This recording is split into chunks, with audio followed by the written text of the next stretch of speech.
Chapter 2 প্ৰতিলোম ত্ৰিকোণমিতিৰ ফলন ইনভাৰ্স ত্ৰিকোণমিতিৰ ফাংচনৰ ওপৰত আজি আলোচনা কৰিম। আজি আমি ইয়াৰ ইন্ট্ৰডাকশ্যন পাৰ্টটো আলোচনা কৰিম। এটা ত্ৰিকোণমিতিৰ ফলন ত্ৰিকোণমিতি বুলি ক'লে আমি আগতে ক্লাছ 10-11ত পঢ়ি আইছোঁ। এতিয়া আমি পঢ়িম প্ৰতিলোম ত্ৰিকোণমিতিৰ ফলন। ত্ৰিকোণমিতি আছিলে আমাৰ ট্ৰাইগোনোমেট্ৰিক মেজাৰ মানে তিনটা বাহুৰ মেজাৰমেণ্ট। এইখিনি আমি আগতে ক্লাছ 10 আৰু 11ত ভালকৈ পাই আইছোঁ। আমাৰ কি আছিলে আমাৰ ত্ৰিকোণমিতিৰ ৰেচিঅ' অনুপাত বুলি ক'লে সাইন কস টেন সাইনৰ বিপৰীত কসেক কসটোৰ সেক আৰু টেনৰ আমাৰ কট। এতিয়া ইনভাৰ্স ত্ৰিকোণমিতি বুলি ক'লে আমাৰ কি হয় সাইনৰ ৰেচিপ্ৰকাল মানে প্ৰতিক্ৰম মানে উলুটাটো। তেন্তে এই সাইনৰ উলুটাটো আমাৰ কি হয়গে আমাৰ এনেকৈ 1/sin থিটা হয়নে। ইয়াৰ ৰেচিপ্ৰকেল বুলি ক'লে আমাৰ প্ৰতিক্ৰম বুলি কয় 1/sin থিটা। কিন্তু আমি এনেকৈ নিলিখোঁ, আমি কেনেকৈ লিখিম সাইন ইনভাৰ্স থিটা। এই সাইন টু দি পাৱাৰ -1টোকে আমি পঢ়োঁ আমি সাইন ইনভাৰ্স মানে সাইনৰ উলুটা বা প্ৰতিক্ৰম ৰেচিপ্ৰকেলটোকে আমি ইনভাৰ্স ত্ৰিকোণমিতি বুলি কওঁ। এতিয়া ইনভাৰ্স এতিয়া ঠিক তেনেকৈ আমাৰ ইনভাৰ্স ফাংচনত কি আহিব আমাৰ ফাংচন মানে প্ৰতিলোম ফলনত কি আহে আমাৰ সাইন ইনভাৰ্স কোনটো আমাৰ থিটা, আকৌ কস ইনভাৰ্স থিটা, আকৌ টেন ইনভাৰ্স থিটা, কসেক ইনভাৰ্স থিটা, সেক ইনভাৰ্স থিটা আৰু কট ইনভাৰ্স থিটা। মানে আমি উদাহৰণস্বৰূপে চাওঁ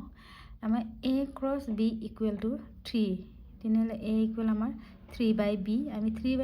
লিখাতকৈ 3 প্ৰতিলোমত লিখিলে bটো আমাৰ পাৱাৰ 1 কাৰণে আমাৰ ওপৰলৈ গ'লে -1। তেনে এইটো আমি কি a3b ইনভাৰ্স বুলি পঢ়োঁ। সাইন ইনভাৰ্স থিটা, কস ইনভাৰ্স থিটা, টেন ইনভাৰ্স থিটা, কসেক ইনভাৰ্স থিটা, সেক ইনভাৰ্স থিটা, কট ইনভাৰ্স থিটা ইনভাৰ্স ফাংচনবোৰ প্ৰতিলোম ফলনবোৰ। তাৰ আমি ইনভাৰ্স ফাংচনটো আকৌ দুটা কেটেগৰীত আমি ভাগ কৰোঁ। ফেমিলি মানে দুটা আছে ইহঁতৰ পৰিয়াল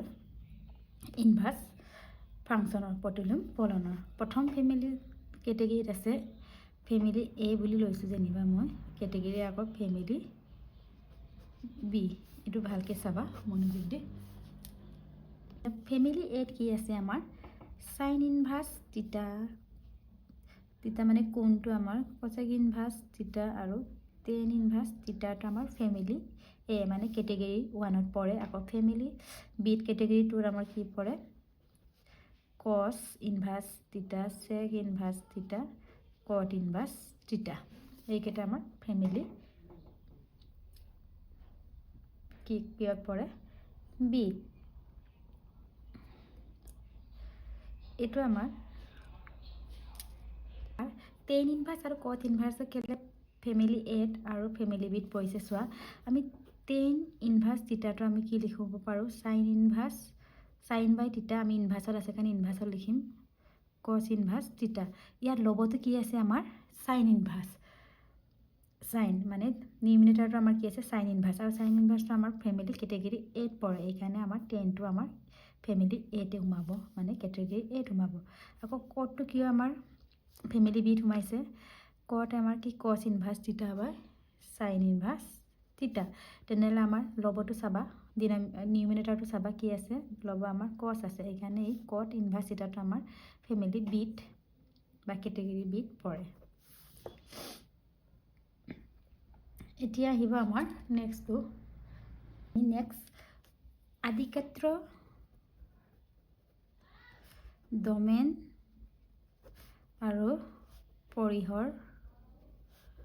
ৰেঞ্জৰ বিষয়ে আলোচনা কৰিম। আদিক্ষেত্ৰ আমাৰ ডমেনটো হৈছে আমাৰ কি আছিলে আগতে আমি ক্লাছ 11ত পাই আহিছোঁ। আদিক্ষেত্ৰ বা ডমেন হৈছে আমি যি মান যিকোনো এটা ইকুৱেশ্যন আমি মান বহাই যিটো পাওঁ এইটোৱে আমাৰ ডমেনটো যিকেইটা মান বহাইছোঁ। আকৌ ৰেঞ্জ হৈছে আমি বহোৱাৰ পিছত যিটো আমাৰ ৰিজাল্ট ওলায় পৰিসৰ এইটো আমি কি বুলি কওঁ পৰিহৰ ভালকৈ শুনা আদি ক্ষেত্ৰ বা ডমেইন হৈছে যিকেইটা আমি মান বহাম এইকেইটা হৈছে আমাৰ আদি ক্ষেত্ৰ আৰু পৰিহৰ বা ৰেঞ্জ হৈছে বহুৱাৰ পিছত যিটো আমাৰ ৰিজাল্ট ওলাব এইটোৱে হৈছে আমাৰ পৰিহৰ এতিয়া আমাক কি দিয়া আছে চোৱা পৰিহৰত আমাৰ ৰেঞ্জত যিটো মান থাকে এইটো আমি কি কয় প্ৰতিলোম ত্ৰিকোণমিতিৰ ফলনৰ মুখ্য মান বুলি কওঁ এতিয়া চোৱা আমাৰ এইটো চাৰ্ট বহুত ইম্পৰ্টেণ্ট এইটো ইয়াৰ পৰা আমাৰ 1 মাৰ্কছৰ কুৱেশ্যন আহে সাইন ইনভাৰ্স এইটো আমাৰ ডমেইন কিমান হ'ব ইয়াতে মই বনাই দিছোঁ ডমেইন সাইন ইনভাৰ্সৰ ডমেইন আমাৰ কি হয় -1 আৰু 1 আকৌ পৰিহৰটো আমাৰ কি হয় -π/2 π/2 আৰু আমি প্ৰথম ইয়াত কি লিখিম ফেমিলি এ মানে কেটেগৰী 1ৰখিনি লিখি ল'ম তেনেহ'লে আমাৰ কি হয় ফেমিলি এই কেটেগৰীত আৰু কি আছে কচেক ইনভাৰ্স তেতিয়া কি মনত ৰাখিবলৈ বেছি সুবিধা হয় এতিয়া কি হ'ব আমাৰ r মানে আমাৰ প্ৰকৃত সংখ্যা ৰিয়েল ভেলু -1 মানে আৰু এই -1 আৰু 1ৰ বাহিৰে আমাৰ গোটেইখিনি হ'ব আৰু আমাৰ পৰিহৰটো কি হ'ব আমাৰ -π/2 π/2 একে থাকিলে কিন্তু 0 আমাৰ 0টো বাদ দিব লাগে আকৌ সেকেন্ড কেটেগৰী প্ৰথম কেটেগৰী আৰু আমাৰ কি আছিলে tan ইনভাৰ্স থিটা আমাৰ কি হয় ইয়াৰ ৰেঞ্জটো কি হয় বা আমাৰ ডমেইনটো আমাৰ r মিন্স আমাৰ ৰিয়েল ভেলু আৰু -π/2 π/2 ইয়াত চোৱা আমাৰ পৰিহৰটো মানে মুখ্য মান আকাৰটো কি হৈছে সাইন ইনভাৰ্সৰ এইটো আমাৰ ক্লজ ইণ্টাৰভেল বন্ধ অন্তৰাল -π/2 π/2 আৰু কোসেক ইনভাৰ্সৰ চোৱাচোন একেই হয় মাত্ৰ আমি 0টো বাদ দিব লাগে আৰু ইয়াত চোৱা আমাৰ tan ইনভাৰ্সত আমাৰ কি হয় এইটো ওপেন মুক্ত অন্তৰাল আমি ব্যৱহাৰ কৰোঁ একে প্ৰায় ফেমিলি বিটো লিখিম ফেমিলি বিত আমাৰ কি আছিলে cos ইনভাৰ্স থিটা আমাৰ একে ডমেইনটো -1 আৰু 1 সাইনৰ লগত আৰু কিবাটো কি হয় আমাৰ ৰেঞ্জটো মুখ্য মান আকাৰটো কি হয় আমাৰ 0 পায় আকৌ তাৰ পিছত আছিলে আমাৰ কেটেগৰী বিট কি আছিলে সেক্স ইনভাৰ্স থিটা কি হবে একে এটা মনত ৰাখিলে হ'ল -1 1 চোৱা একে হৈ আছে আৰু পৰিহৰটো আমাৰ কি হ'ব কি আছিলে 0 পাই ইয়াত আমি -π/2 π/2 পৰা 0 বাদ দিছিলোঁ ইয়াত কি বাদ দিম আমি -π/2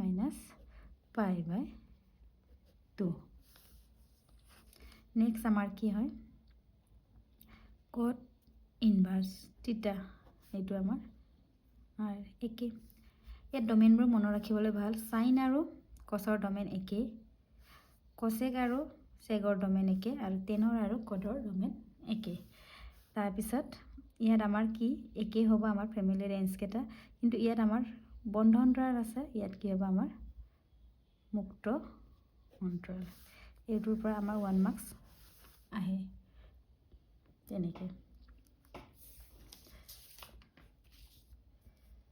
এতিয়া আমি আৰু ফেমিলি এড কিছুমান আমাৰ দৰকাৰী বস্তু মনত ৰাখিব লাগিব চোৱা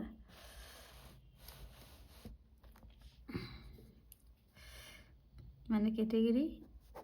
এ কাৰণে আমাৰ কি হয় সাইন মাইনাস থিটা মাইনাস সাইন ইনভাৰ্স থিটা আকৌ কোসেক মাইনাস এইটো বাহিৰ কৰি দিব লাগে আকৌ tan ইনভাৰ্স আমাৰ ফেমিলি এড মাইনাস tan ইনভার্স থিটা এইখিনি আগতে আমি সাইন মাইনাস থিটাকে পাইছিলোঁ 11 এর ইনভার্সটো একে এটা ফেমিলি বিট আমাৰ কি হ'ব কি আছিল আমাৰ cos ইনভার্স মাইনাস থিটা ইকুয়াল কি হয় সদায় এটো ফেমিলি বিট কি হয় কিবা কৰিব লাগে আমাৰ পাইৰে মাইনাস কৰিব লাগে পাই মাইনাস cos ইনভার্স থিটা আকৌ সাইন ইনভার্স মাইনাস থিটা কি পাই মাইনাস সাইন ইনভার্স থিটা আকৌ ফ্যামিলি বিটাৰ কি আছিলে কট ইনভাৰ্স মাইনাস থিটা পাই মাইনাস কট ইনভাৰ্স থিটা এইটো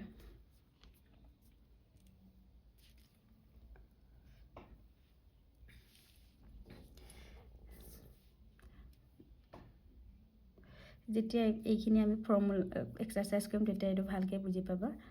এক্সাৰসাইজ কৰিলে আমাৰ যদি সে এক্সাম্পল এটা লওঁ ইয়াতে cos ইনভাৰ্স মাইনাস 1/2 তেতিয়া কি কৰিবা পাইটো লিখিলোঁ cosৰ কোনটো বেলে আমাৰ 1/2 হয় cos এটা কেনেকৈ লিখিবা cos ইনভাৰ্স cos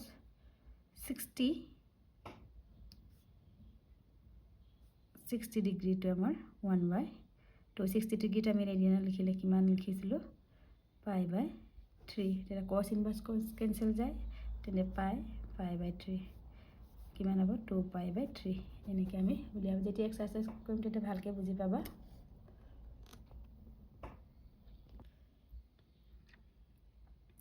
এতিয়া আমাৰ কি আছে relation between radian and degree car radian আৰু ডিগ্ৰীৰ সম্পৰ্ক ৰেডিয়ান আৰু ডিগ্ৰী আগতে 11ত অলৰেডি পাইছে আমি কি ডিগ্ৰী লিখিলে 0 এটো আমাৰ ডিগ্ৰী কেনেকৈ লিখিছিলোঁ আকৌ ৰিপিট কৰিছোঁ কি 0 30 45 60 আৰু 90 ডিগ্ৰী থাকে ৰেডিয়ানৰ লিখিলে আমি কেনেকৈ লিখিম এইটো 0 তো আমাৰ 0 থাকে 30 তো আমাৰ π/6 45 তো π/4 60 তো π/3 আৰু 90 তো আমাৰ π/2 এটো মনত ৰাখিবা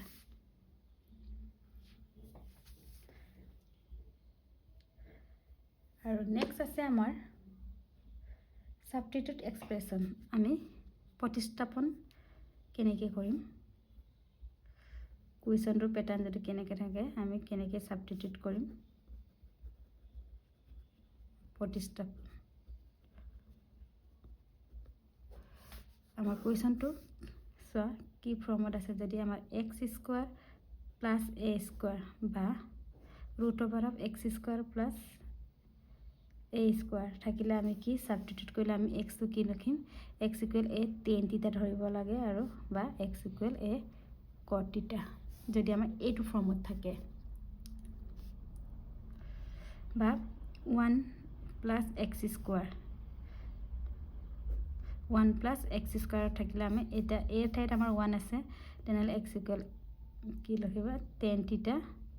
বা x = cot থিটা তেনেকৈ আমি ধৰিব লাগে নেক্সট আমাৰ আকৌ a² - x² और বা a² - x² থাকিলে আমি কি ল'ব লাগে যদি মাইনাসত থাকে x = a sin থিটা x = a cos থিটা আকৌ x² - যদি a² x আগত থাকিলে কেনেকৈ বা √(x² - a² যদি ফৰ্মত থাকে তেতিয়া আমাৰ a sec থিটা ধৰিব লাগিব বা x = a cosec থিটা এটা অকমান কম্পেয়াৰ কৰি আমি এইখিনি ভ্যালু আমি যেতিয়া এক্সাৰসাইজ কৰিম এপ্লাই কৰিম বা আকৌ a - x / a + x और আকৌ a + x / a - x থাকিলে আমি কি ধৰিম x = a cos 2 থিটা আমি বহাম বা আকৌ √(a² - x² আকৌ a² + x² और আকৌ a² + x² / a² - x² হলে আমি কি x = কি ধৰিম a² cos 2 থিটা তেনেকৈ আমি যেটো ফৰ্মত থাকে আমি কম্পেয়াৰখিনি এইখিনি আমি লম বা আকৌ x / a - a বা আকৌ a - x / a যদি ফৰ্মত থাকে তেনেহলে x = আমি কি লম a sin square থিটা বা a cos square থিটা ইয়াৰ দুটা যিকোনো এটা আমি লব লাগে আৰু এটা আছে আমাৰ x / a + x বা a + x / a যদি ফৰ্মত থাকে তেতিয়া আমি কি লম x = আমাৰ a tan theta tan square theta বা x equal cot square theta আমি লৈ আমি সলিউশন উলিয়াব লাগে। এই ঠাইত আমাৰ যদি 1 থাকে তেতিয়া ইয়াত 1 নে বহাব লাগে। 1 তো বহোৱা নহয়, কিন্তু tan square theta বা x equal আমাৰ cot square theta হ'ব। এইখিনি আমি এপ্লাই কৰিব লাগিব, কিন্তু ক্লাস 10 আৰু 11ত পোৱা আমাৰ গোটেইখিনি ফৰ্মুলা আমাক প্ৰয়োজন হ'ব পাৰে। এইবোৰ আকৌ এবাৰ ৰিপিট কৰি দিছোঁ, মই দেখাই দিছোঁ কি ফৰ্মুলা আছিলে। এইখিনি ফৰ্মুলা আছে, ভালকৈ চাই লোৱা আৰু এবাৰ ৰিপিট কৰি লোৱা। এইখিনি ভালকৈ চাই আকৌ বাই হাত কৰি ল'বাগে, আমাক প্ৰয়োজন হ'ব।